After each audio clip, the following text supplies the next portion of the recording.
On February 28, 2026, the United States and Israel launched coordinated military strikes against Iran. The US operation is designated Epic Fury. The Israeli operation is Roaring Lion. The campaign has targeted Iranian leadership, ballistic missile infrastructure, nuclear-related facilities, air defenses, and command structures. It is now in its sixth day with no ceasefire in place.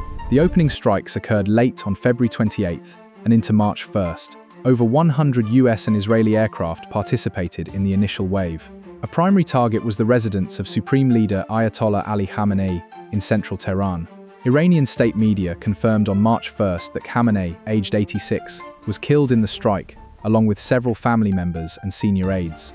Early attacks also degraded elements of Iran's air defense network and ballistic missile launch capabilities. Iran responded with ballistic missile and drone barrages directed at Israel. Allied defense systems, including Israel's Iron Dome and supporting assets, intercepted the majority of projectiles, though some caused limited damage and casualties.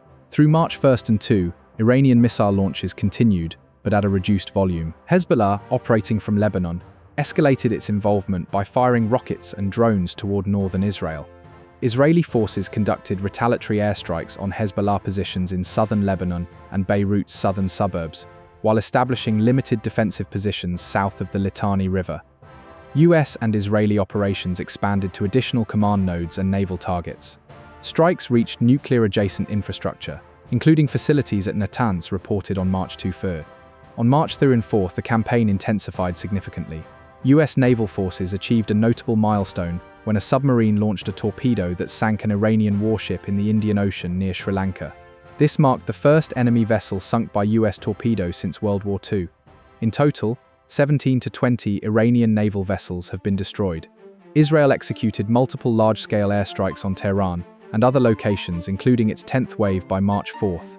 These targeted IRGC headquarters, Basij paramilitary facilities, missile production and storage sites, intelligence and cyber units, and a state television communications tower. In one engagement, an Israeli F-35 aircraft downed an Iranian Yak-130 jet over Tehran airspace. Iran maintained retaliatory missile and drone attacks on Israel, though effectiveness continued to decline. Additional strikes occurred near US and allied facilities in the Gulf region, including areas close to the US consulate in Dubai, the embassy in Kuwait, Saudi Aramco installations, locations in Qatar near Al Udeid airbase, and merchant shipping in the Strait of Hormuz. One Iranian ballistic missile trajectory approached Turkish airspace and was intercepted by NATO defenses, prompting a diplomatic protest from Turkey.